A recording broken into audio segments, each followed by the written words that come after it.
from the CETA, their setness or whatever they call that certificate thing. So we're good to go. And this session couldn't have come. We apologize we didn't get going last week, but we decided not to risk further time and expenses on our side or M4S's side without having sign off from the CETA. They are extremely sticky and funny with regards paperwork. So when we ask you for documents for them, you need to do it exactly in the right format. But I think the session today is going to be more about what it is you're going to be doing in terms of the tools available to you. So with that, I'm going to hand you over to firstly Celestine, and she will then be backed up and supported by Louise, who you've already had a lot of engagement with. Celestine and Louise, it's over to you. The ladies are in charge. Thank you, Tom. Thanks, Tom. And we love to be in charge. So thanks, Tom. Welcome, everybody. Louise, you've started the recording. So thank you so much for joining us, and especially considering that you got such short notice. I think Tom positioned why we cancelled last week's sessions, and we really want to apologize for it. It was just that as Tom says, it was just about managing our risks and making sure that we don't preempt. And yesterday we decided we're going to schedule the session, and like Tom said, he finally got signed off. So that was absolutely amazing.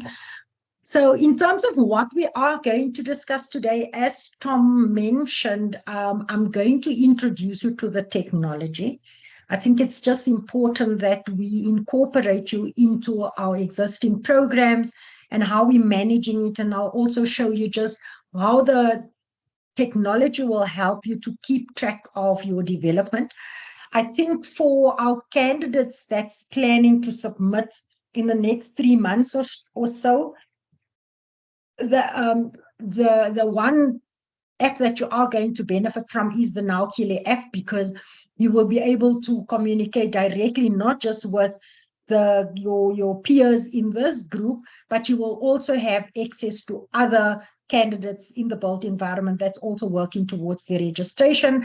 Some of them already registered, recently registered.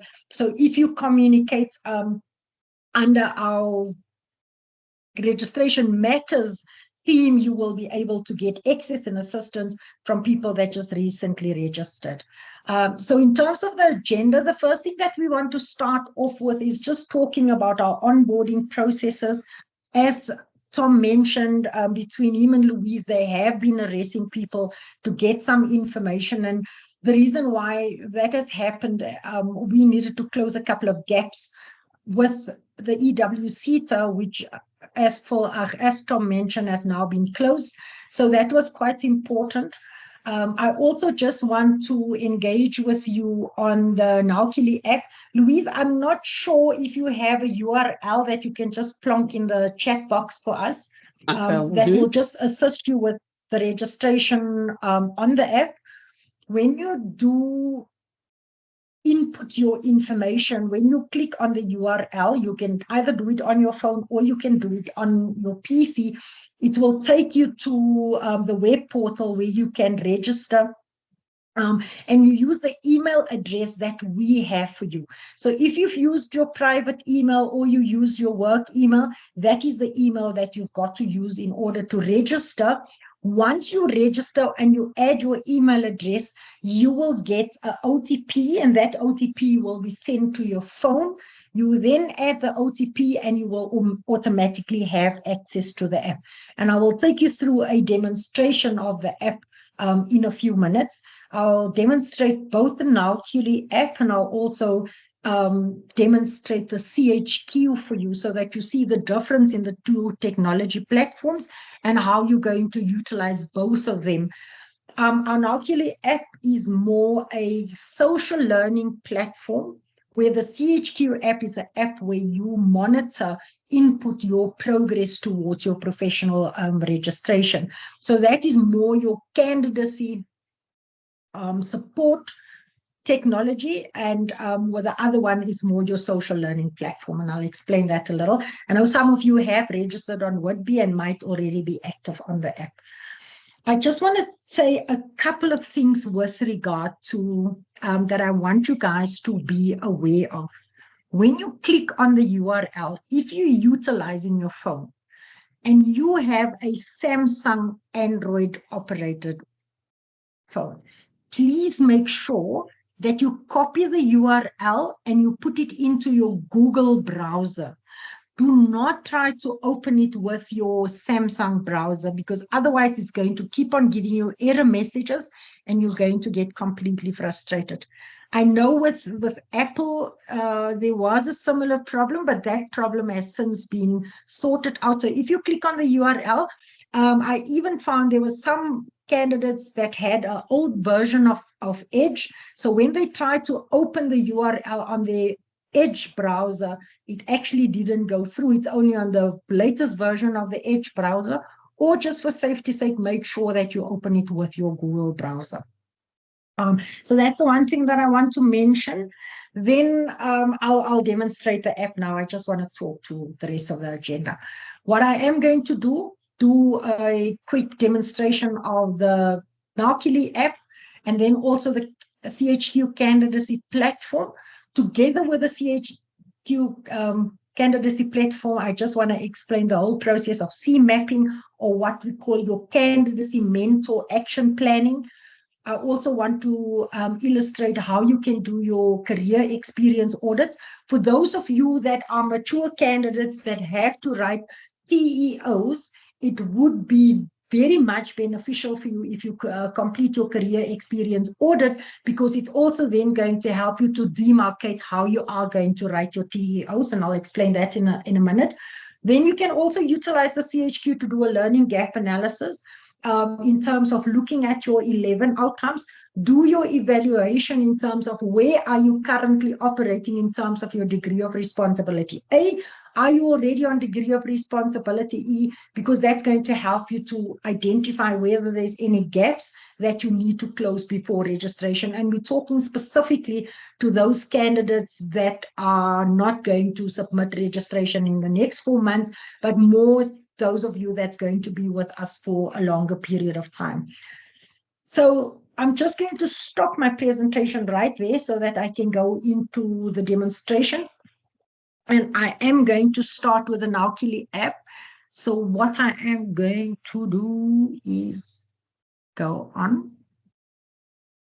So, sorry, maybe I should open the Naukili app first, so that I know what I'm going to share with you. So just a quick minute, and I will share my Naukili.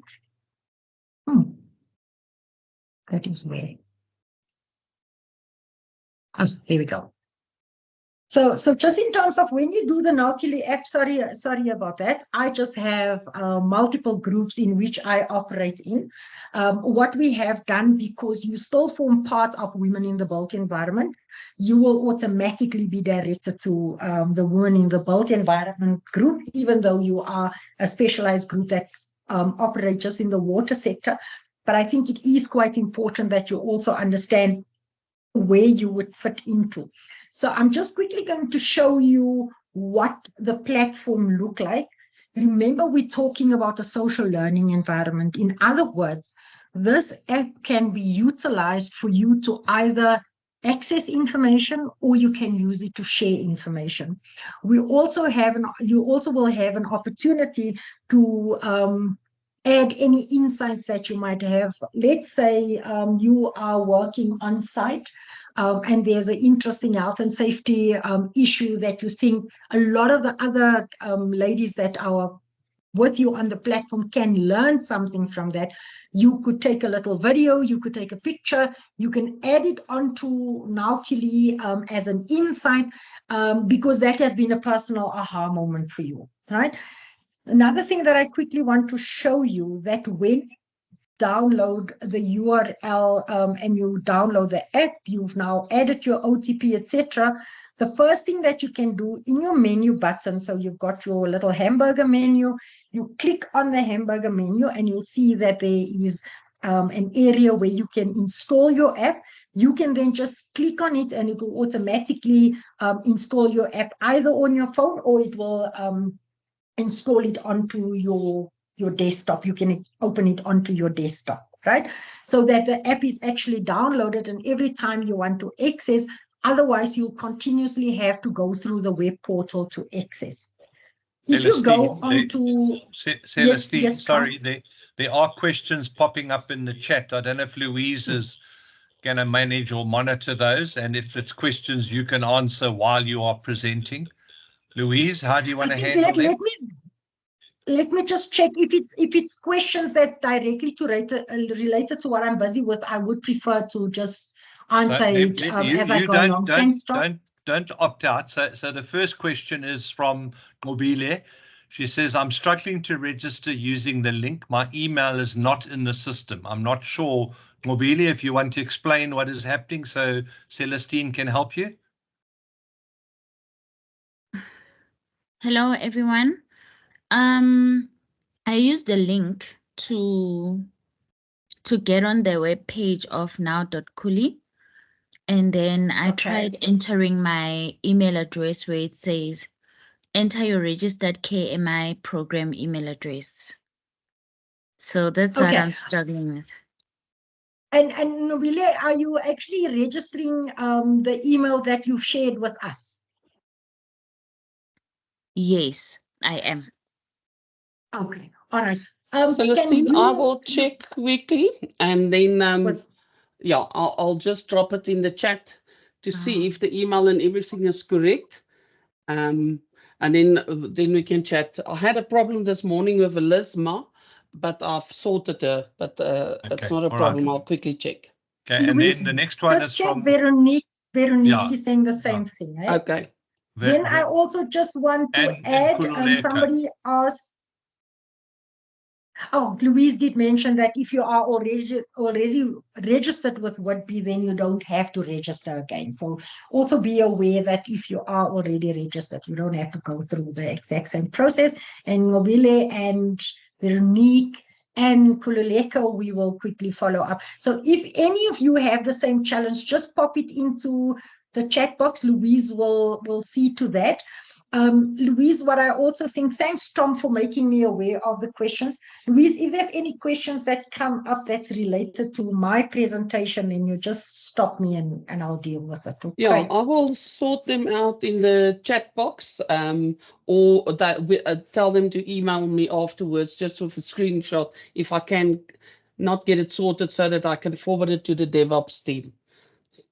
Okay, perfect. Because I know that Jason did say that they're going to upload everybody in Now.culi, but I think there's quite a few messages coming through that candidates have exactly the same challenge. So I think we should just follow up with Jason. Thanks. So just when you register on Now.culi, your homepage or your landing page is going to be an area where you can go and see what questions or what contributions has already been made. So you'll see that this is mostly from our would-be ladies. And it's literally anything and everything that you can think about. For those of you that attended this the session with Refuelware yesterday, you'll remember that Refuelware made specific reference to the 4 agreements book that's been written by Don Ruiz, and you'll see somebody actually already put something around it. So it is around, this is a platform where you can access information.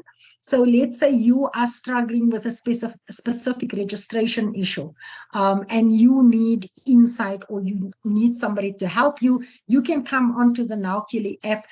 You can ask your question and put it under a specific theme, and I'll show you exactly now where you can go and ask questions, and you can also contributions. You can say, look, I actually just recently communicated with people at EXA, and this is what they've mentioned. I would like to share this with the rest of the group. So it's not just about getting information, it's also about sharing information. So if I scroll down, you can see that our ladies are really sharing information, whether it's information related to your leadership development, whether it is information related to registration issues, etc. We are constantly sharing information on the app. Question, Louise? Okay. So just to quickly, if you have a particular question, you'll see at at the bottom, you've got some quick access buttons. You click on, you've got a question. It will come up. You are able to filter. When you put a question, you'll see that it will filter. You can either filter it under a particular theme. So you can click on there and say, okay, I want to see if there's any question related to registration issues. Or you can say, I want to only access questions that's been shared with my zone, right? In other words, we have an opportunity, and the app will be set up. You might have a question, but you think, instead of me sharing this question with the whole of the WordBe group, of which the majority is probably already registered, or I don't really want to involve the whole WordBe group into this, you can actually just say, I want to just share it with the EWCTA or the Women in Water group, etc. We will set it up so that you can communicate directly just with your particular zone. The same for contributions. What else? Go through this. Somebody's mic is on, and yeah, if you can just make sure that your mic is muted. Similar to contributions. So remember, if you go onto your homepage, your landing page would have contributions and questions throughout, right? But you can also go and filter it just by questions, or you can go and filter it just by contributions. By looking at one particular theme, you can also then see what other questions have been asked regarding registration matters. Now, why would you go and filter it? It's to actually go and check, I've got this particular question related to registration matters, and I just want to go and double check if somebody else maybe already asked the question, so that we don't ask the same questions over and over again. And I think this is what makes our platform different from a WhatsApp platform, for instance, where somebody asked the question, but you can't remember when they ask it. And when you filter, you get millions of responses. Here you can go and say, I just want to filter registration matters, etc. Then we also have an opportunity to share some insights, and an insight is literally an aha moment. I had a great aha moment. I had a conversation with a leadership expert this morning, and they told me ABC, right? Or I saw a very interesting quote that for me, it just landed information that I knew before. I want to share it with on an insight. When you share something as an insight, it doesn't allow you to communicate around that, right? People can just go and rate it. When you pose a question or you post a contribution, that is where other candidates can interact with you, okay? Then you also have a create a post. When you create a post, it will ask you, do you want to ask a question? Do you have information to share? Or did you just have an aha moment that you want to share? When you press on question, your modal that come up will firstly, it will ask you, is it around a particular theme or is it a general question? The reason why we've set up themes is that we need a lot of information, but you don't just want information willy-nilly. And we've set up a couple of themes. So if you look at our themes, we've got AI trends and innovations, or we've got new members introduction. So you've just started you as a new member register, you can introduce yourself and says, this is just me wanting to introduce myself to the group, and give them an idea of why I've joined WordBe, or what type of information I would really want from the ladies in the group.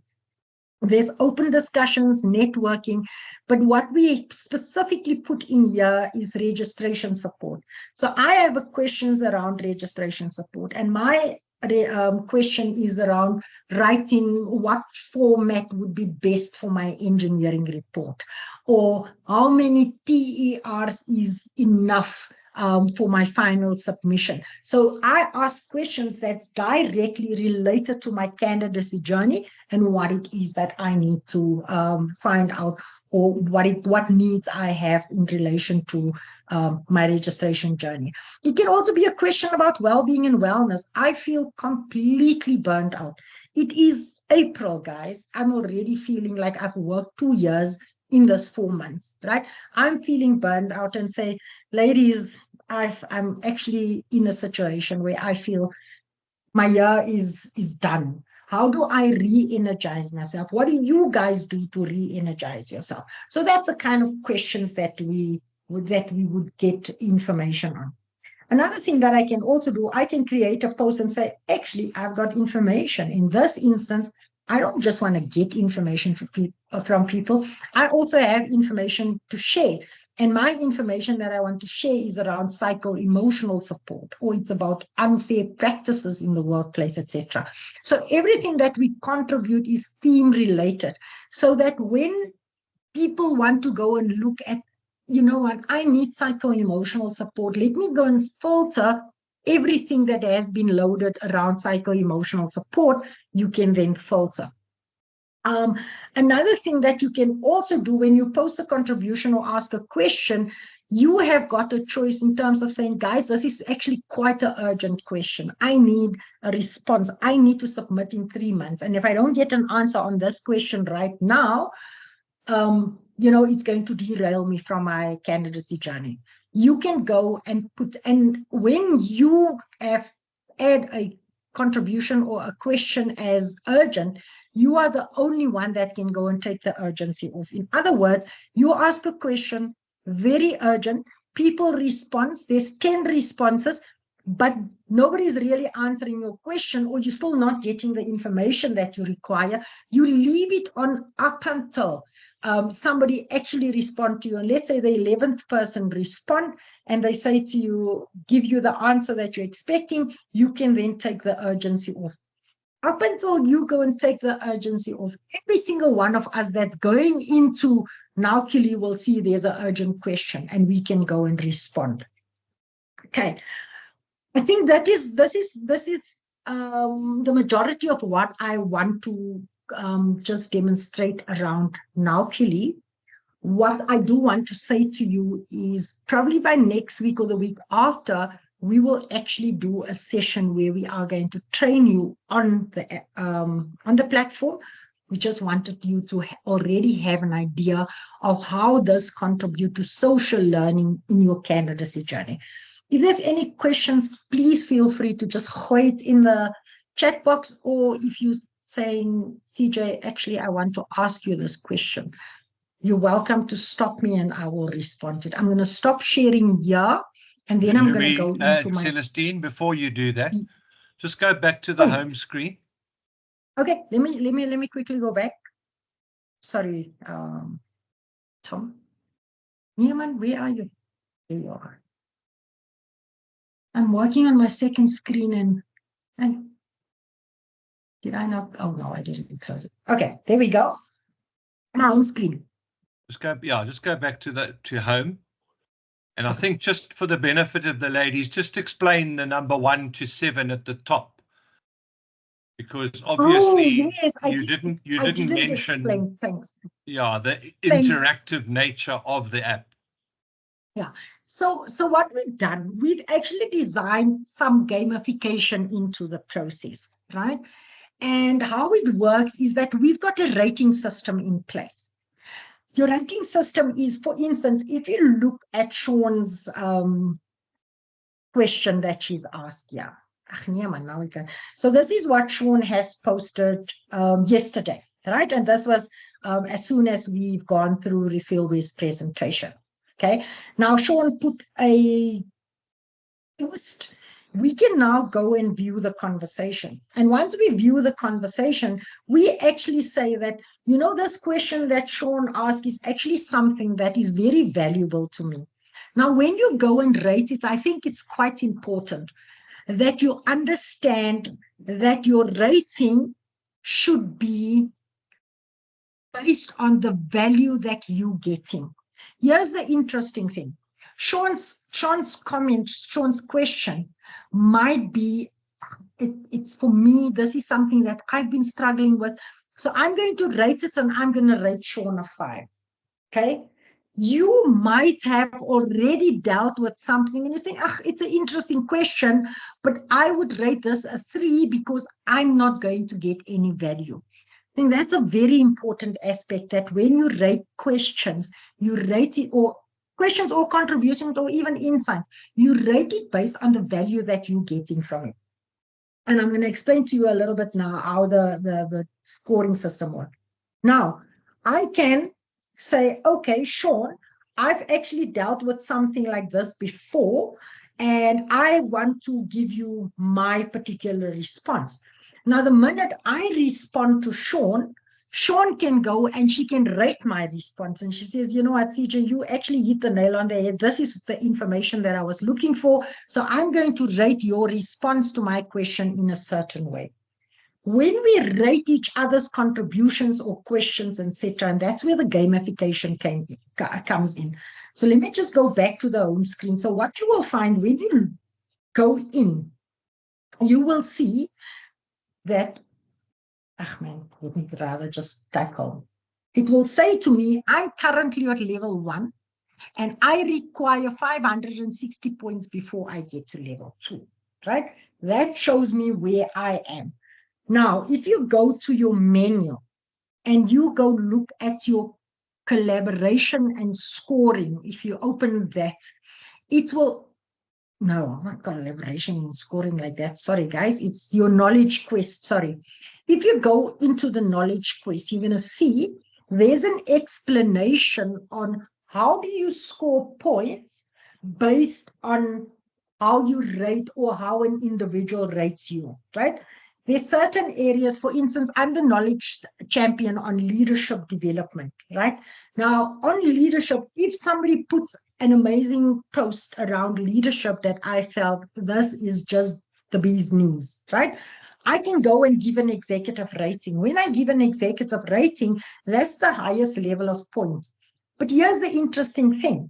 As the knowledge champion, I can only rate once in a cycle because we've got different cycles, right? So that's the thing. So if I use my executive rating, for instance, on Sean's contribution, then I don't have any more executive ratings until we start the next cycle. Why do we have different cycles? We don't want continuously the same people topping the leaderboard. We also don't want a situation where people get despondent and say, I contribute, but because I started so late in the process, I will never reach a Nadine de Monk, for instance, that is probably sitting at level 7 already, right? So we continuously, on a regular basis, we flush scores, but we will communicate that. In terms of your status levels, it tells you what each stage means. So you start at level 1 as an erudite explorer. As you're getting more and more points, you go up the ladder until you actually get to a level 7, where it says that you are a worthy wizard and that you are being acknowledged as somebody that makes exceptional contribution to the knowledge that we have and that we share on the system. Now, the interesting thing is, I'm not sure if Phil have identified, this year we have a little competition thing going. So you can also see, how many points do you have to get in order to go to the next level. So, and that is why it says, this is how many points you have, this is how many points you need to go on to the next level, right? We are going to send, so I don't know if Phil has ever talked about the WISE Award, the Women in Construction. It's a global body of which Shelley is one of the adjudicators for the Women in WISE awards on an annual basis. And every year they have a gala dinner in London where all the winners are invited to, etc. And our winner of this knowledge quiz gamification that we have, the top 3 contributors within Naukili will actually get a trip to London to go to the International WISE Awards. So keep it coming, ladies. And like I said, it's not going to, oh, but I'm behind. We're also going to look at quarter on quarter, and we will have the average of the persons that scored the best. And those are the people that will go through to London. Cool. Tom, is there anything else that I've missed out on? No, I think that's great. That just so that they understand that the more active you are and the more you engage with your peers, that's what social learning is all about. The more you progress in the space. So it's got that competitive edge. But I think just sometimes reading, I don't have the time to read so many posts. These ladies seem to have less on their plates than what we do. But please engage, and No, I'm I sure know. I'm sure Yes. Louise will sort all of you out that are struggling to get in so that you can become active citizens of the Whitby platform. Yeah. Yes, I think what Tom mentioned is that, you know, there's information constantly coming. Like yesterday after Refillware, I mean, all of us was so inspired by Refillware's presentation, right?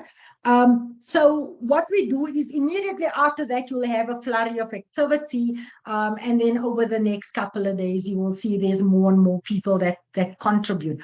What I normally do, and like Tom says, we are engaged in multiple things. You're busy with your candidacy training. You've got work. You've got a social environment that you operate in, etc. And what I find work for me, I normally don't go and post myself, but I do go and evaluate what the ladies put up. But what I do in order to pace myself is I will say, okay, every Wednesday morning and every Saturday morning, I will go into the app. And like Tom says, when you open it, there is a myriad of posts. But what you say is, I'm going to dedicate 1 hour. And it's not that you know, that it becomes like Facebook, you just dip in every hour. It's going to get you off track. So you find time to add posts based on you know, what you are busy with and what time you do have available. Okay. If there's no questions, I think Tom also managed that they're also getting acknowledged at the CIC Awards. Sorry, Tom, that is one thing that I didn't mention. Normally at the CIC Annual Awards, the winners of the Naukili contributions, etc., also get acknowledged at the CIC level. So that's one thing that I didn't mention. If there's no questions, I am quickly taking you into CHQ. That is what we call our career headquarters. Celestine, when will they get the email to action the CHQ? Is that something you're going to explain now, or will Louise explain that? I think, Tom, the one thing that we've got to mention, one of the things that was a challenge for Louise to upload them, so they have not been uploaded. There's a couple of things. One is that all the candidates, we were not 100% sure which NOOC they're going to go into, because remember, they linked to a particular NOOC. So that was the one challenge that we had. We also had a challenge that there's quite a few of the candidates that did not submit their mentor's details, because remember, we need to upload the candidate, but we also need to upload their mentor and their mentor detail. So that was some of the information that was still outstanding. Louise, was there anything else outstanding before we can upload them? No, I'm just double checking, because remember, Jason did the bulk upload. So Michelle is just quickly, I'll just put it on a list. So she's just checking whether they loaded. I don't see a problem so far. So I will take it up with Jason. So what I would like to suggest is that they just take a screenshot, drop it in the mail to me, and then I will just do my checking from my side and forward it to the DevOps team to get us sorted. So as Louise, I think what you need to explain, or Celestine, is they will receive an automated email, like a welcome email. They don't get an automated welcome email on the MHQ. They only get it on the CHQ, which we haven't uploaded yet. Okay. Yeah. Okay, so they will get a welcome email from Whitby, which will contain the link to upload the app, and then you will get an OTP where you will then be onto the app, and you'll get directed from there. That Celestine demonstrated to you now.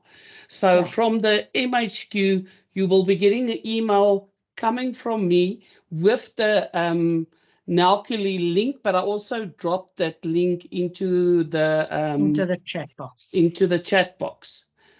Yeah. But if you're not registered on Whitby, then you will not get it. But you should be loaded on Whitby because we've done a bulk upload for all the EWCTA Women in Water through Jason. But we're just double checking whether everything did go through. But the best thing now to do is to, whatever the screen is that you're getting, just do a screenshot, drop it in the email, forward it to me, and I will solve them one by one. Okay, but Louise, my question is, if I recall on the Masalukani group for Sanral, they received an email to get them into what Celestine is now showing. Yeah, no, I'm going to talk them through that. Thanks, Okay. thanks, All right. Tom. Okay, cool. Yeah, that's on CHQ. Yeah, so now I'm going to take you through the CHQ or our career headquarters. So I just need to explain how your CHQ registration is going to work. We need all of your Sorry, Celestine, yes, sorry Louise? to interrupt you.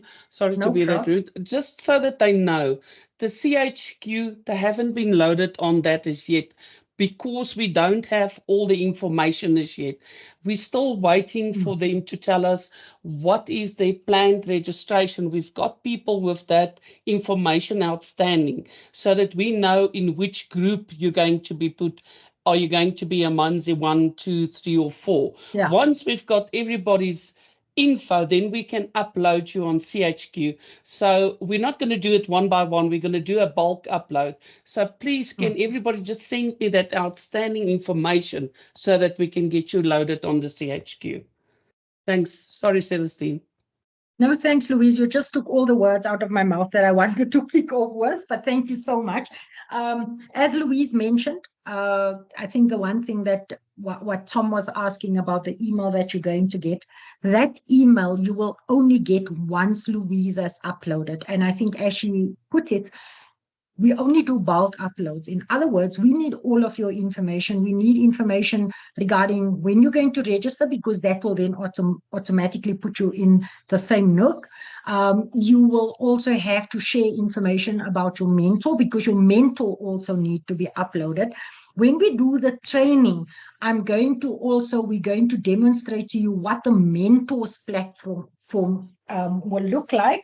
But I will just quickly take you through what your platform will look like and the information that's being shared from this. The one thing that Tom mentioned is that once we've done the bulk upload, the system will automatically send you an email, and that email will come from developer@KMI.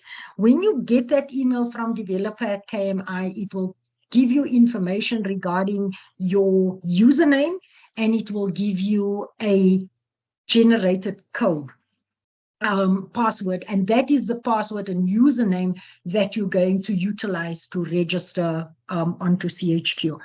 Now, when you register on CHQ, and I quickly want to just take you through my profile. So this is what your homepage look like, and I'm going to share with you the information that we could glean from your homepage. But before that, I just want to show you around your profile on CHQ. Remember, Louise is not going to put a lot of information. It will be the information that we request. And once we receive that information, you still need to go and buffering. You still need to go and complete any other profile information. So I'll just quickly show you what profile information would be typically on the system and what profile information do you have to go and upload. Celestine, can you make it a little bit bigger? Have you got a magnify one click bigger? I think, yeah. Okay. Unless it's my old eyes that can't see. Old eyes. That's better. That's better. Yeah. Okay, perfect. No, it's not your old eyes. My thing was actually set on 75%. So sorry about that, Tom, and all the candidates. So this is just the information that your personal profile information would be the stuff that Louise typically load, right? What you have to go and complete will be questions around ethnicity. Obviously, your gender, will know if you have any special needs. And then you will also be able to upload a personal picture, all right? This is at the bottom. Then if you look at your orange banner, right, there is certain information that you have to capture to ensure that your profile is 100% correct. So if we go and look at your career profile is literally just a sexy, short, sweet, succinct CV of yourself, right? It will ask you for your mini resume. It will just ask you for certain questions, your academic qualifications, etc. It will ask you for your current job information that you can input. It will also ask you for your work history, in other words, any other companies that you work for. Now, the reason why this is important, your mentor, remember, you're going to have an internal mentor, but you might also have a Phil and a Tom that oversees your development, right? Now, when you go into this platform, Tom goes into this platform, then they can see, okay, I have, let's say, Veronique here, and I see Veronique has got 2 other companies that she's worked with, right? Veronique is not a mature candidate, but I now know she's at 2 other jobs, so which means that she's got to have 2 TERs that should be related to this particular work, right? That is just also a way for the mentors to monitor and make sure that you've got TERs related to it. I remember there were some of the candidates that says that they've worked for previous companies as engineers, not necessarily in a water environment, but this is where they've built up their degrees of responsibility. But because it has been a job that you've done in the engineering environment, you've got to make sure that you've got a TER to cover that period. If you are a mature candidate, that information will pull through in your TEO. So that's the reason why we have your career profile, so that we just have some background information. On your career framework, you just have to go and add your career details. Now, remember, we're not just working, we're working with the entire built environment. So we're not just working with EXA, we're also working with SAC QSP, we're working with SAC PCMP, with construction project managers and quantity surveyors, etc. So it's important, at this point in time, there will be nothing in terms of career frameworks. What you have to do is add your career framework. When you click on it, it will automatically give you a pop-up modal. You can then add all of your information. One of the important things that we are requesting is that you have your candidacy membership number. That's quite important from our perspective. Then you add your academic profile, what base qualifications you have, your highest qualification, and then there is certain documentation that you need to be uploaded. I'm not necessarily sure, because normally when we work with a particular company, they will specify what information is required under the documentation. With regard to the EWCTA, I think we did get the majority of the documentation in, but if there's anything else we require, we will normally plonk it under here and you have to go and upload it. Sorry, guys.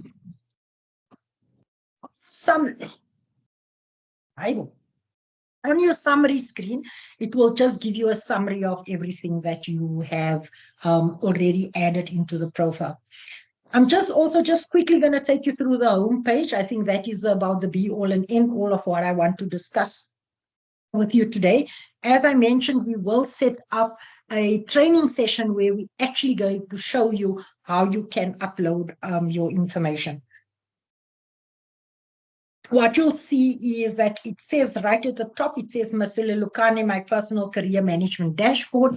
So as I mentioned, I've got quite a few profiles. So on another company, it will set the company name and it will still set my career management dashboard. It will say I'm registered currently as Celestine Mentee. On another project, I'm a mentor, and there will say Celestine Mentor. In terms of the information that is reflected on my homepage, this is where you would typically, this is your landing page when you register, when you get into the CHQ. Right at the top, it just has some information around what motivates me to finish my candidacy journey, right? I put together a goal vision for me. I've got a little picture that motivates me to say that I'm only going to be successful if I have the right attitude and if I put in the effort. Unfortunately, my candidacy journey is not going to happen by itself. This is something that motivates me. It asked me what motivates me to actually finish this. What is sexy about my job? It also asked me for what is my personal success slogan. Now, the reason why we've got this built in here is that we need motivation. And in order to work towards it, we must have an emotional connection to it. And putting up your goal vision and having a goal picture that is going to drive you helps you to build an emotional connection with what it is that you're trying to achieve. What we also have underneath is your challenges and barriers. A lot of you have been working for quite a while on your candidacy journey, but you've not completed for various reasons, right? But now you've made a commitment that you're going to register by July, August. You're going to make a commitment that you're going to register January, Feb next year. So what is your challenges and barriers that's going to derail you from actually achieving that goals? Now, we're not saying that when you say, I want to register with the June, July, or the July, August window, that nothing is going to happen. Something might come up and you have to review. You might actually say, you know what, I'm actually going to add another 6 months. But what we're saying, if you're already looking at what could potentially derail you, you can then put strategies in place that's going to help you to mitigate that, right? That is the only reason why we put to say preempt what could potentially happen that will allow you to not register in the next session, and you want to defer that by another 6 months. Okay. Then what we have with the CHQ, we've got what we call our quick access buttons. So typically when candidates run their program over a longer period of time, we assist them to actually set goals for themselves on an annual basis. What do you want to achieve through 2024? I want to write at least 2 TERs, and I want to make sure I move my degree of responsibility from a current level C. Within a year's time, I want to at least operate at a degree of responsibility D, right? That's my goals for myself. I identify that. So if I go into my goals will say exactly that. I want to write 2 TERs. I want to move my degree of responsibility at least one level. I want to close certain development gaps that I have, etc. We set goals for ourselves based on our candidacy journey. Then we also can use the platform. I think for those of you that are so far into your journey, you're not necessarily going to use this, but we also allow people to capture their journals. One of the things, we've been running the candidacy mentoring for probably the last 6 years. One of the things that we find that so many candidates, and I'm not even going to ask this question here because I might have positive responses, but you find that people don't keep track of their personal development. When you then go and do a experience audit, that people say, I can't even remember what I've done last year. What about things that I've done 10 years ago? I can't remember all the projects that we've worked on.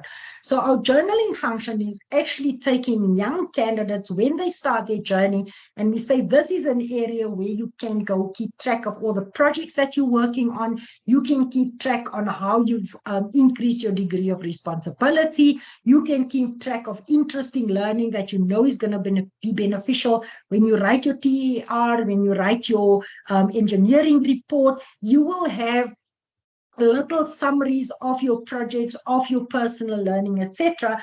And when they're ready to write TERs or they're ready to write their engineering report, they can download it, and it will download automatically all their journals that they've captured. It will download that into a Word document, and they can then draw information that they can pull through on the engineering reports, etc. I'm not going to talk about presentations and insights. What is also evident on is your personal progress. Your personal progress is your progress in relations to the goals that you've set for yourself. And your career progress is literally your development in line with when you want to register. Then what you can also do, you, your mentor, and your line manager, if both of them are involved, you can track your status, right? So I can say, guys, actually, I'm not on track, or yes, I'm on track. I can also communicate directly with my mentor, right? Here you can see I've got two mentors. I've got Dr. Francisca Botma as one of my mentors, and I've got Phil as one of my mentors.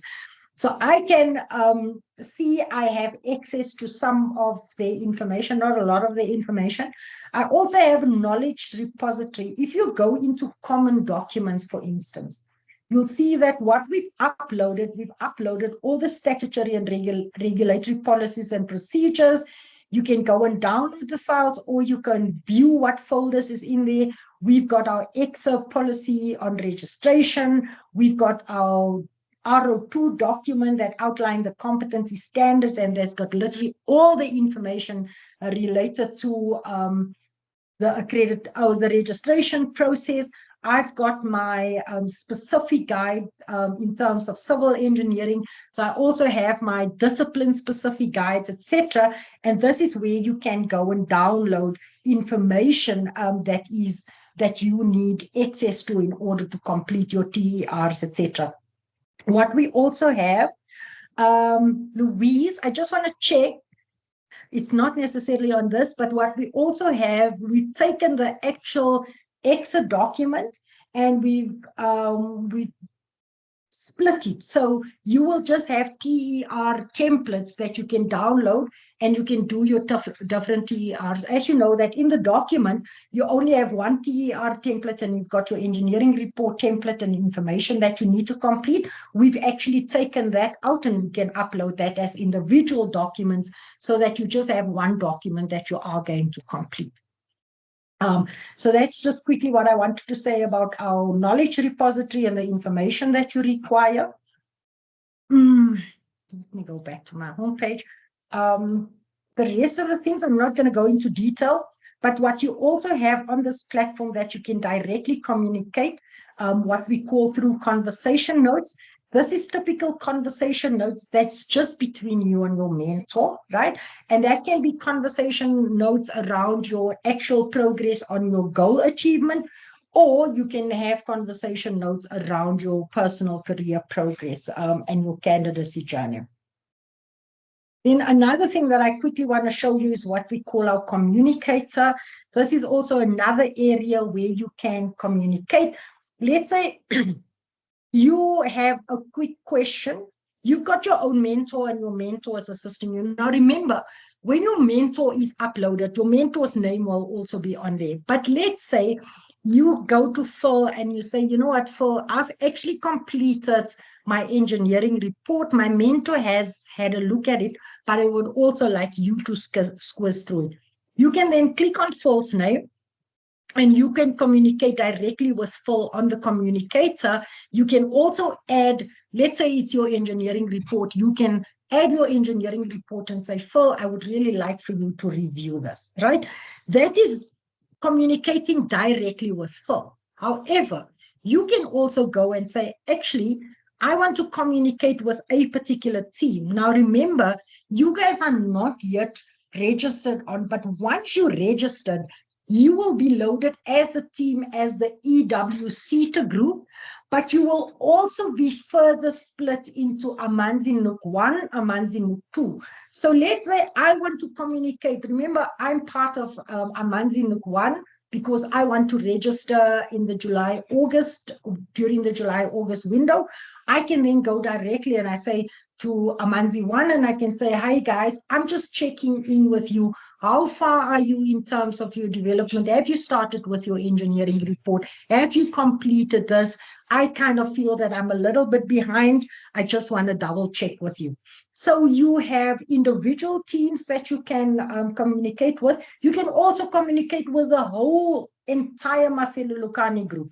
Now, remember, the entire Marcelo Lucani group consists of a few. So we've got Sandra candidates, we've got the EWCTA, we've got some candidates from, we've got some individual candidates, but they all still form part of the Marcelo Lucani program. You can also say, you know what, I want to actually cast my net out wider. So I want to go and communicate with our organization. I want to just communicate with the mentees. I don't want to involve the mentors. Or I want all the mentors to have access to what I've done, and maybe they can assist me. I've got a question. You then choose which team you want to communicate with. You can upload files. There's a little video, you can upload it, etc. And that is also another way that you can communicate, and you can have focused communication. That is it as far as CHQ is concerned. Tom, Louise, is there anything that you felt? How many years is required to be considered mature?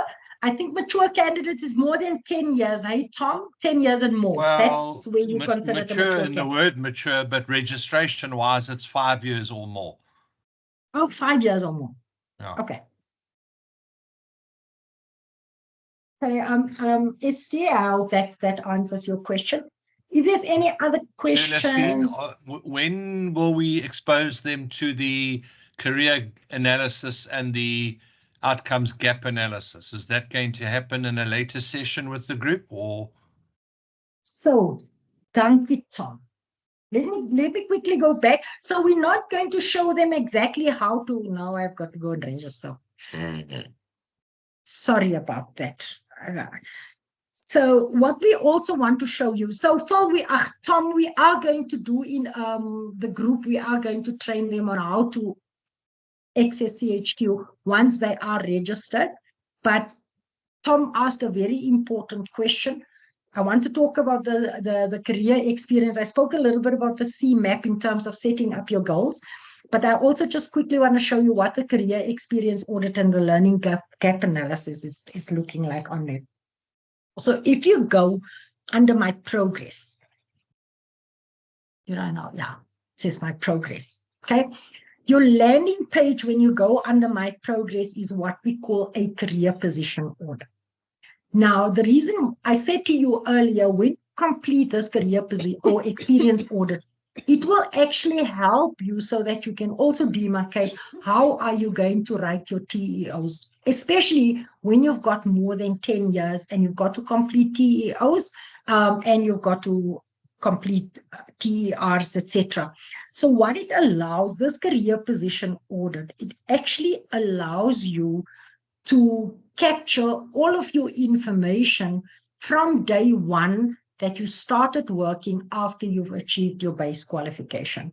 So you'll see that I said my relevant years is 10.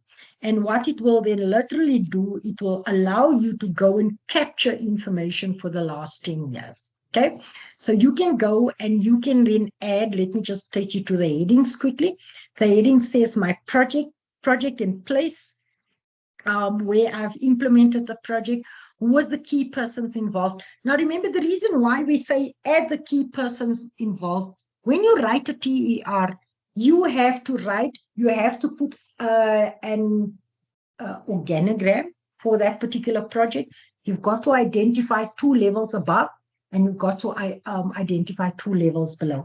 Now, the reason why we're now saying to you, put in your key persons, so that when you have to do that organogram for that particular project that you've worked on, you know who your 2 levels above and who your 2 levels below is based on what you've captured in terms of your key persons. You're also going to have what was the duration of the project. So I worked on it from January 2019 to December 2019. Who was the client that I worked with? Let me just quickly go. The client that I worked with, who did I work for at the time? I worked for Incredible Construction. The client was Zim Property Developers. And I give a brief description of the activity. So what was the project all about? And then I also have to give a brief description of the key roles and functions that I fulfill. Now, what it does when you put together your key roles and functions, remember what you do in a particular project is very much related to your degree of responsibility. So you will also be able to see, if I capture my information for the last 10 years, I can actually see how I've progressed from degree of responsibility A, when I started off my career, to degree of responsibility E, where I have to make project decisions, I work independently, etc., etc., etc. I can immediately, on my projects, I can also see when did I move from degree of responsibility E to degree of responsibility C when I start analyzing, right? Then we also have a space where you can capture memorable or unique learning moments or events or important responsibility changes. Let's say I worked on a project as an assistant engineer, and suddenly the head engineer or the senior engineer leaves, and I get promoted into that responsibility change. My learning opportunities will also change, and we can then say, in this particular project, this was interesting around this particular project. I had a degree of responsibility change, or I had a unique learning because for the first time I was involved in contracting, or for the first time we had a dispute and we had lawyers involved, and this is what I've learned from this process. Because what it does, it helps you to capture those interesting moments. And you can then see when you start writing your TER, you start writing an engineering report, you can then see, how do I extrapolate that information from here onto my TEO or onto my TER, etc. So this is like we said, we're still going to do training where we're going to take you through this in detail, but this is typically where you're going to do your career position audit or your career experience audit.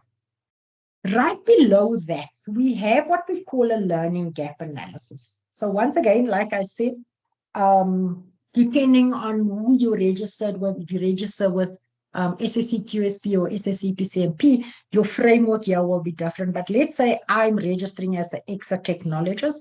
I click on here, and what will pop up is the EXA, all the EXA 11 outcomes, right?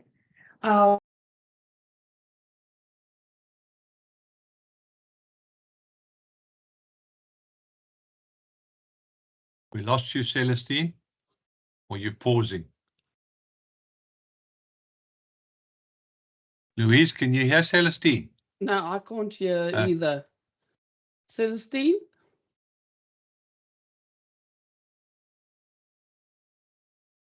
First to Celestine.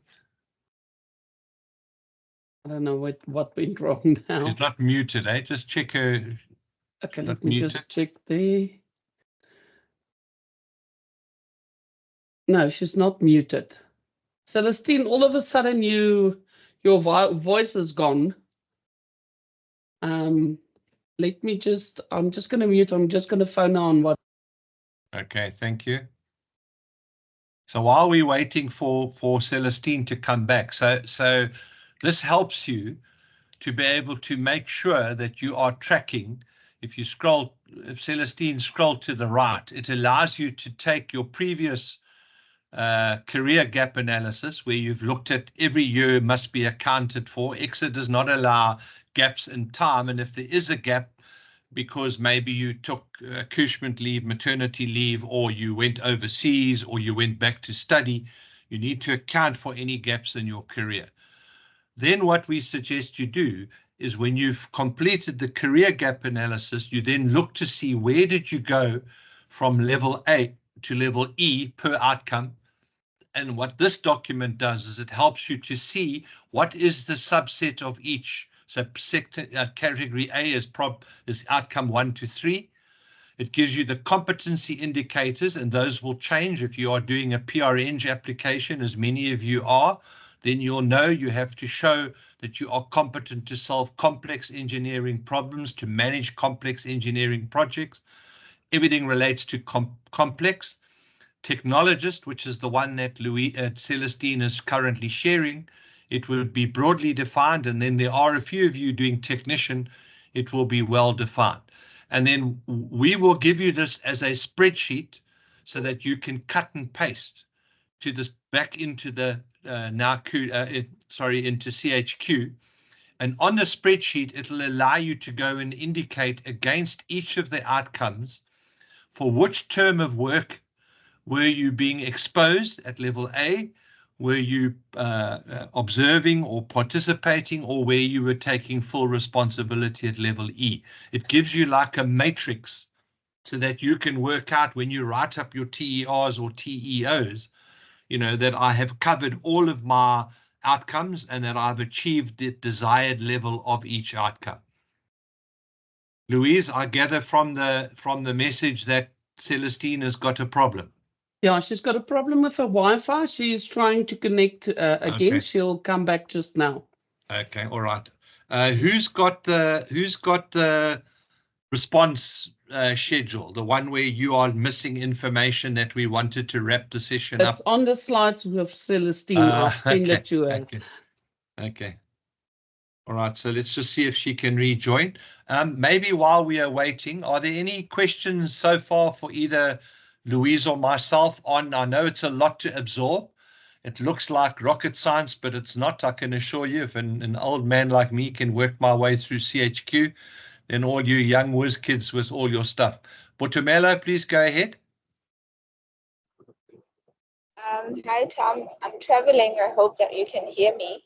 We I can. just wanted to find out, I know when you are doing your PR tech or PR eng, there are like a list of items that you need to have done in your career in order to qualify to apply for that. Will we get that list and guidance so that we identify if there are things we have not done yet?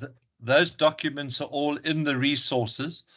Celestine showed you some of them, but all of those guideline documents, obviously there are guidelines discipline specific, but we will work out where you have a problem. And obviously what is crucial and what we were showing you why we do the gap analysis is we need to know that if you, for example, are wanting to register by a certain window, are there any outcomes that you are light on? So we can find ways to actually assist you to ensure that you've got enough body to that outcome to satisfy those requirements. But yes, all of the EXA policies, guides, and codes are all in the resources for you on CHQ.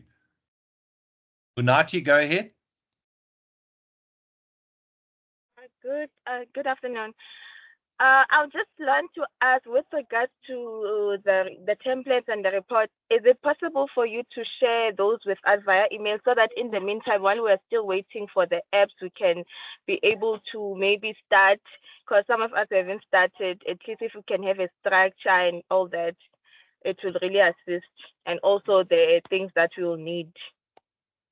Yeah, I think that's not a problem. What we'll do is we have got them as spreadsheets, which is effectively an old-fashioned version of what the technology does for you. And sometimes it is easier to work on a spreadsheet first and then cut and paste across. So between Celestine, Louise, and I, we will make sure that we send the whole group the 2 documents as spreadsheets. And then you can obviously, and for EXA, if you're looking for an EXA document that you can't find either in the CHQ or you don't know where to find it, you can go to EXA, www.exa.co.za, and look under the drop-down menu documents, and you can then either search for a specific document like RO2 STA, which is the standard for registration, or anything else that you want to search for. Or failing all of that, pop me an email, and I've got all the latest versions of every document available in folders. So Celestine, just to get you up to date, I've given them a bit of a quick run through the gap analysis. The candidates are asking if they can have the spreadsheet versions of both the career audit and the gap analysis in the interim, which I think Louise can share with them so they can start populating it to cut and paste into CHQ. Go ahead, Najera. It was just 2 quick questions from my side. The first is, where are these recordings being saved and how do we actually access them? You mean tonight's recording? Yeah, so and the last few recordings. Yeah, Celestine, Louise, will those go into the app?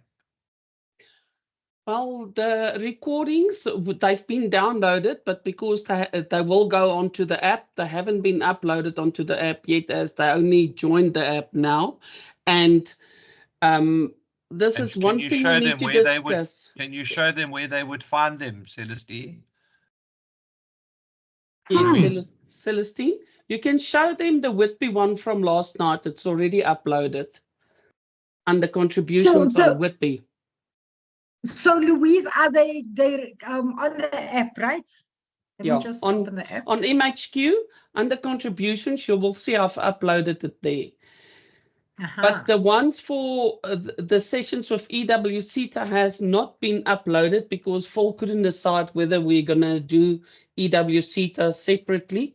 So I still need to upload those. Okay, but they will be uploaded on the app, not in CHQ, eh?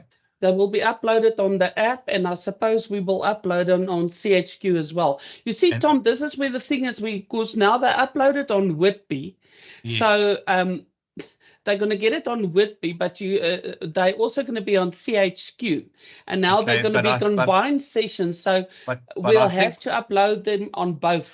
Yeah, I think the challenge is this type of a session is more specific for the EWCETA group or the MAKE groups, and probably should not go onto the generic Whitby app because it's of no interest to, but where would it go if it went onto the Whitby app? That's what you're showing us now, Celestine. Yes, exactly. That is what I'm showing, Tom. So typically what will happen, Louise will go under contributions and she will just upload it and say, this is the video recording of the Whitby webinar session.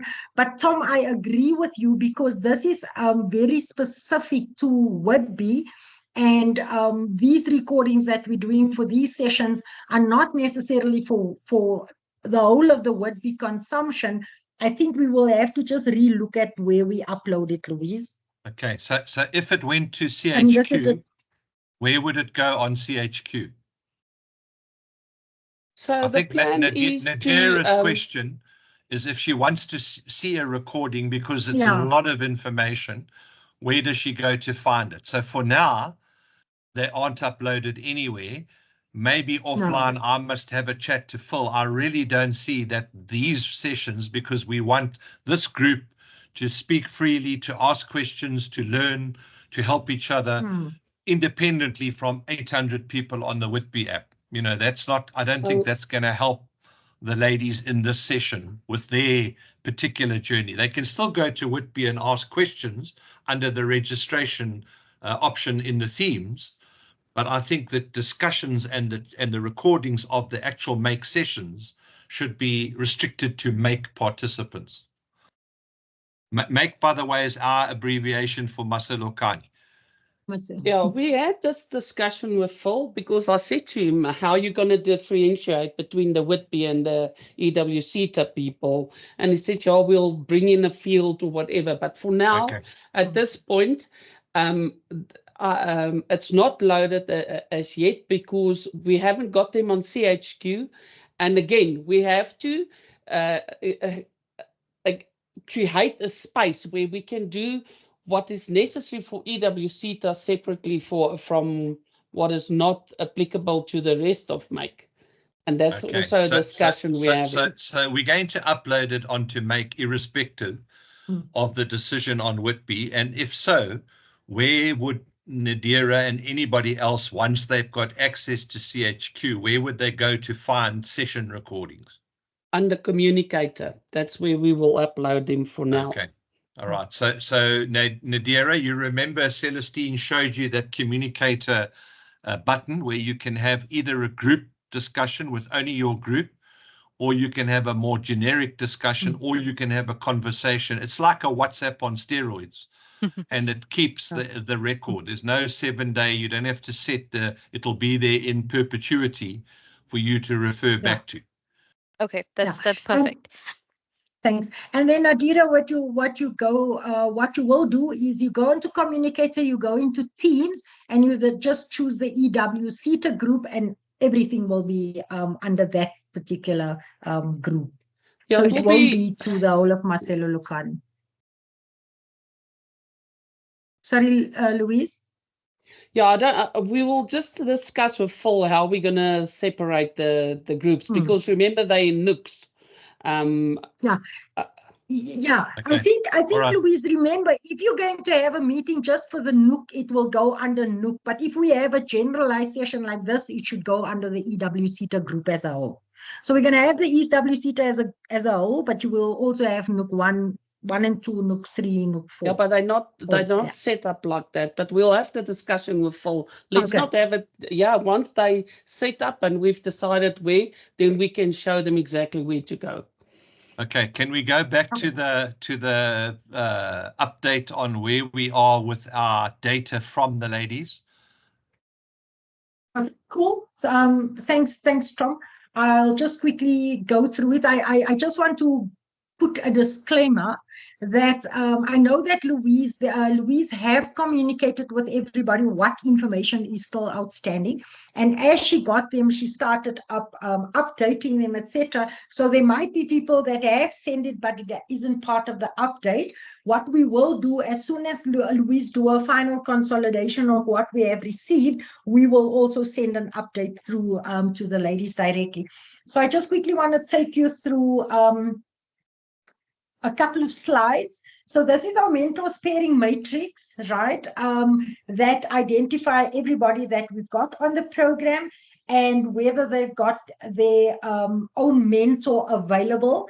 What Phil has mentioned, we will have individual conversations with those candidates that have indicated that they don't have a mentor available to see how we're going to be able to assist that. And what Phil and I had a conversation around, and I'm not sure, Tom, if you've also discussed with Phil, is that we're also going to look to say that if you have clients that you're working with and you're working on a project with a particular client where they have a registered mentor, that you can also utilize that, but we will have an individual conversation.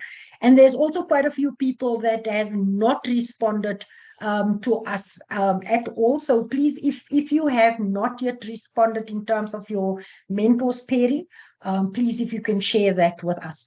Another thing that Louise will also send out, it's important that we get your mentors information, because the mentors information needs to be uploaded in the CHQ as well. The same way we upload you on CHQ, we also upload your mentor. So when we are going to do the CHQ platform training, that will be one of the sessions where your mentor also have to attend. And I'm going to show you a bit later. I know we got a question to say, when must my mentor attend? And we will show you exactly the sessions where we're expecting your mentors to come to the training sessions as well. Just in terms of our next steps, that is, so where it says suggested mentors, those areas that pop up in blue, those are the sessions where we said your mentor is essential to attend. And then you'll see there's other areas where we say we do indicate that it's optional for them to attend. At next week's session, we just want to, or not next week, yeah, guys, yeah, Monday, next yeah. week, not Tuesday, the Thursday session. Please make sure, please note that that is an extended session. If you cannot attend, we fully understand. That's a Wednesday, but Louise. Celestine, 24th is it a Wednesday? Okay. Yeah, Wednesday. Wednesday. Okay, thanks, Tom. We would really like to, because in that session, we are actually going to have a session with Kim where she's going to do a quick overview on EXA report writing, and she's going to give you guidelines in terms of how to write a TEO, how to write your TER, how to write your training and experience summaries, etc. So she will take you through that. That will be session 1 for 3 to 4. The reason why we say session 1, we've got some of the other candidates that will also be joining us for that session that, for instance, have already done how to write a TER or TEO that won't necessarily attend that session. So instead of joining us at 3 o'clock, they will join us at 4 o'clock. That is the reason why we demarcate the different sessions and what is going to be done through that session. The 4 to 5 session would be a deep dive into writing your engineering report, and then what Tom discussed earlier in terms of your position audit and a needs or gap analysis, that we will discuss during 5 to 6, and that will be done in breakout rooms. So you will get an outline of how to complete your position audit and a needs analysis. You will go into a breakout room and a mentor will be with you during that session so that you can. Yes, Louise? Lerato has got a hand up. Yes, Lerato. Thanks, Louise. Thanks, Louise. Thanks, Celestine. I've got 2 questions. The mentor training dates. This is to train our mentors on using the now Kuli and the CHQ The or in the CHQ. It's CHQ, Yeah, it's right? specifically around the CHQ, but that session is also around identifying their roles as mentor, as supervisor, as referee, what is expected from them from an EXA perspective, Okay. what they Okay. need to give declarations on, etc. So that's All going to right. be the first part of it. And then we're going to show them how they can utilize the CHQ in terms of with you managing your candidacy development or your journey to registration. Okay, then just a So sorry, Loretta, just remember that Whitby is only for ladies.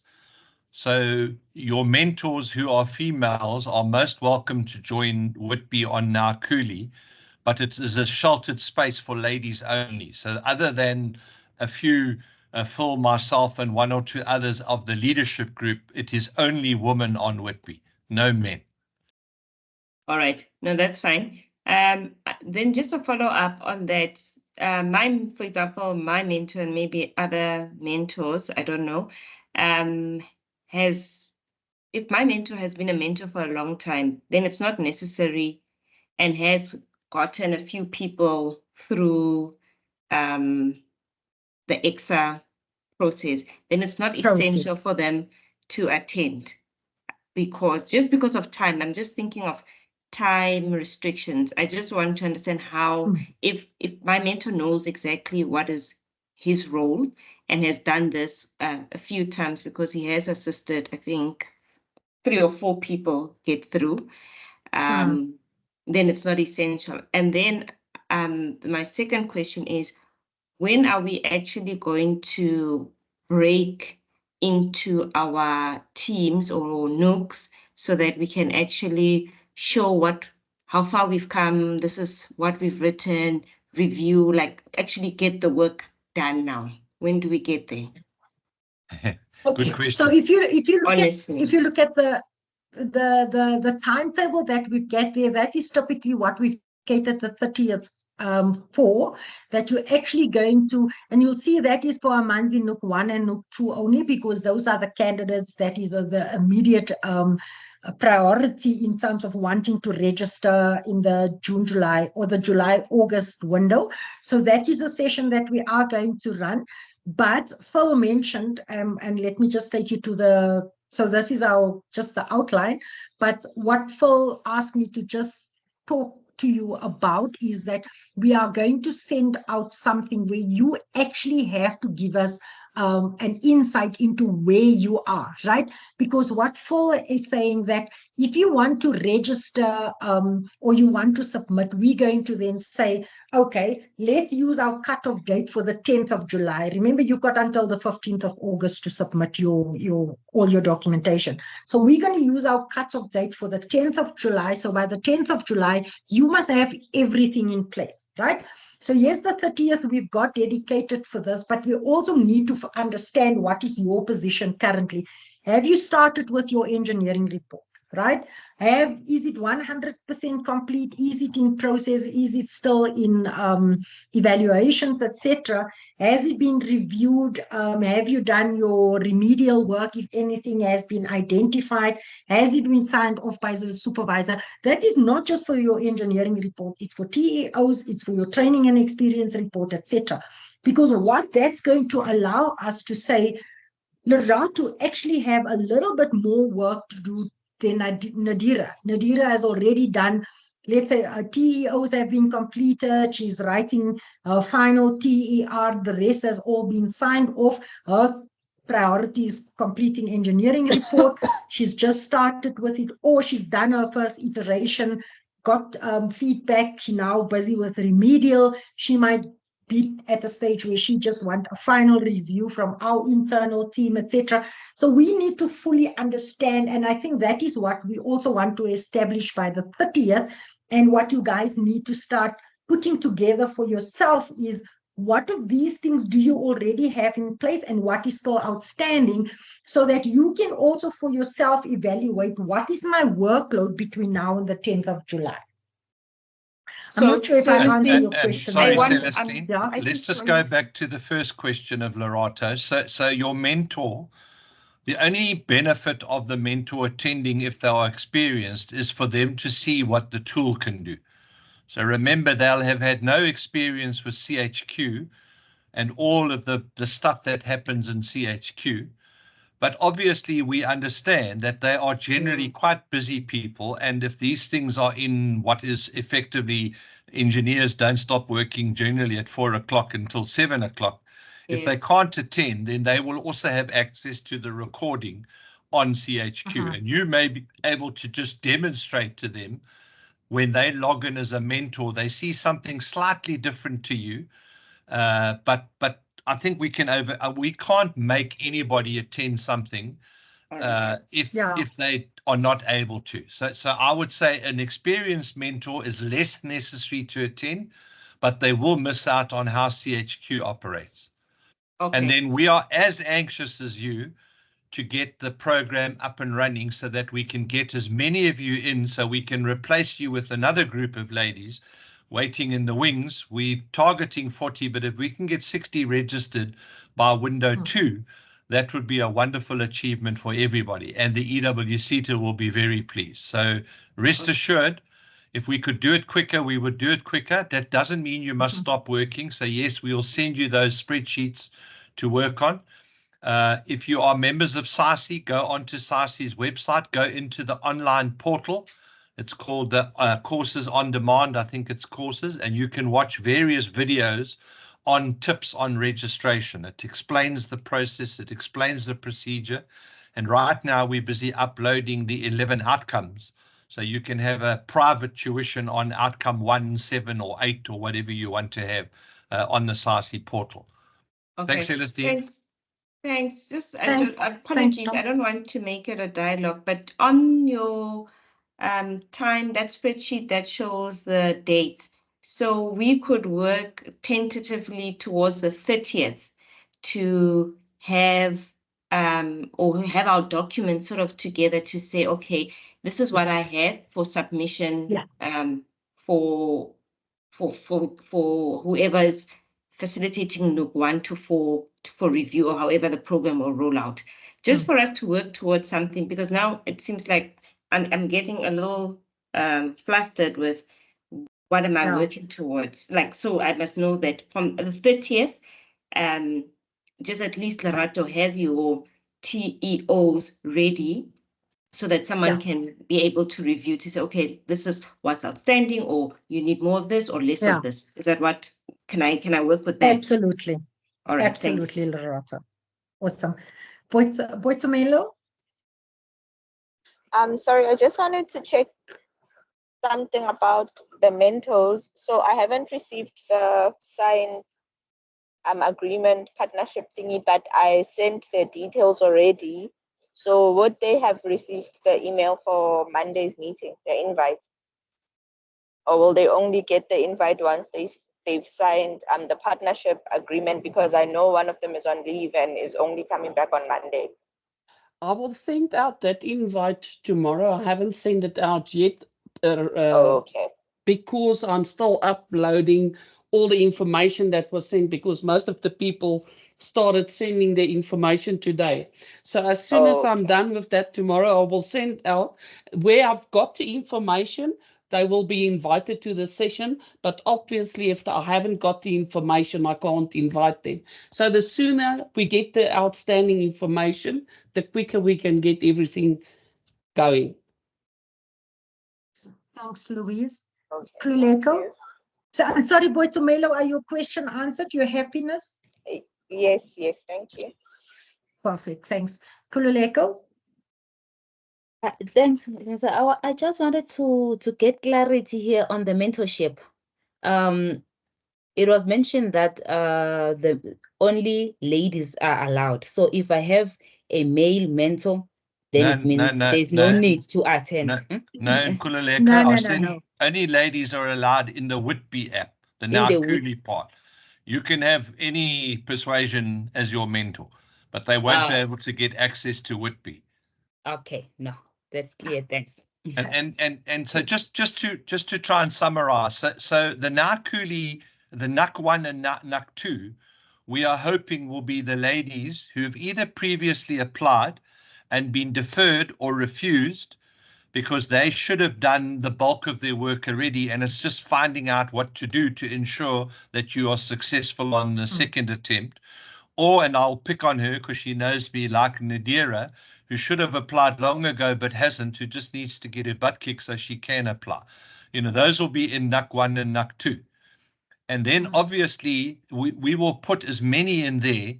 But what Celestine was trying to explain to you is we don't also want you to be put under undue pressure if you feel you are not ready or your mentor feels you are not ready. So at the moment, you are being asked to tell us, are you wanting to register in the next window, 15 June to 15 August, or are you only aiming at the window January to February, in which case you won't go in NUC 1 or NUC 2. Once we know that, then we can do the assignment on the CHQ, and you can all get going with all the bits and pieces that you need to do, including getting feedback on whether your reports are ready or not ready. Kim's session will be very, very good for you to all attend next week, Wednesday. Hey, thanks, Tom. I think that was, in terms of the survey responses, this is just the info required. I know that you have received. Celestine, can we just, Nkululeko, does that answer your question? Yes, it answered my question, but can I also ask, since you've mentioned NUC 1 and 2 saying the period, but you would like to put the ladies who maybe applied before and then they want to try again. Yes, but then for the ladies, because on the email there was an email sent, and then we responded that you would like to be in on which category, like on the other the period that were given them. But then if you haven't submitted but you've done your report, your mentor did check and you feel like you are ready, but the only thing that was holding you, it was getting that final review. You have the signatures, but yeah. Nkululeko, then you should be NUC 1 or NUC 2. Okay. So if you are just needing the I's dotted and the T's crossed, and you need somebody to just give you an objective opinion, you know, either in your writing style or whether the outcomes are clearly evident and the progression from A to E is there, and then you put yourself down for NUC 1 and NUC 2. What we are saying is we can't have everybody in NUC 1 and NUC 2, obviously, and then those that are not ready, we would rather give attention to the NUC 1 and NUC 2 ladies first, and then we will have 6 months to focus on the second group. Hence the 10th of July. That doesn't mean they don't participate and contribute. It just means there's a bit less pressure on our side to go through each person's document and review it. Okay. That answer you? Yes, it does. Okay. It does answer me. Viola, you have a question? Sorry, Tom, before I ask Viola a question, I just want to say to you, Nkululeko, that this is the list that we currently have. What? Celestine, she's gone again. You're gone. Yeah, yeah, that list was the list that Phil last had. So there is, it is updated. Are you back, Celestine? I am. I suppose you can't hear me, Louise. Yeah, now you're back. We can hear you now. Yeah. Okay, so Nkululeko, what I just wanted to say around this, these are the lists that we have that Tom is talking about for submission in June, August, right? Between June and August. If your name is there, but you feel I've got too much work to still do and you want to defer, you can communicate that to us. But like you said, you already have all your documentation and you just want a final review. You're welcome to submit that documentation to us and we will submit it to Johan. So Johan is our expert that does our final review and he will give you a report to say 100%, or I think you can do this couple of changes, etc. So you're welcome to start doing that also already, so that if you, let's say 99% there or 95% there, we can already submit your documentation through to Johan. So please feel free to communicate that to us to say, I just want to submit and I want it for a final review and a final check. Okay. Okay, thanks. I'll definitely do that. Okay. Awesome. last Sorry, question, Viola. Viola, last question. No problem. Thank you. It's just a follow-up also on the Nukwanen too. So, for instance, if you haven't yet started with your reports or anything else, so you won't be able to be joining Nukwanen too. I would say can still, but yeah, but I think it's but you need unlikely to be you will very get it much done. aware there's a lot of work that needs to be done, and whether you've got that time to commit to actually get those documentation ready. Sorry, Tom, I rudely interrupted you. No, you've said the same thing. So if you've not even started writing and you're going to have to start from scratch, I would say you're being very ambitious unless you've been given 6 weeks leave to sit and only write extra stuff. You're never going to make the cutoff. So I would suggest what you do is don't procrastinate until November and start writing. Start writing, and we will still engage with you on what you are writing as you are writing. You know, our Sanrail guys started in August last year, and they are now only getting to where they are producing reports of a high enough standard that we think they are ready to start submitting. And remember, even if you were in NUC 1 and NUC 2, and for whatever reason, as Celestine said, life happens, or you didn't quite meet the level E responsibility level on most of the outcomes, you then just keep on. Nobody's going to kick you off the bus because you never made the first goal. You know, so it's you set your own targets and deadline. If you want to be part of this next window, go for it. But I would strongly recommend against it unless you've got 6 weeks to just spend your time writing Excel reports. Okay, thank you so much. So now, do we need to communicate also for change of those timelines? So. Okay, all right, we'll do so. Yeah, I can just drop Louise an email, Viola.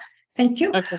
I think Thank you. if there's no other questions, we would really like to thank you, especially being gracious enough to understand that we, had to last minute send you the invitation. We had a really nice attendance today. And so our session will be on Monday, where we would also like to invite your mentor.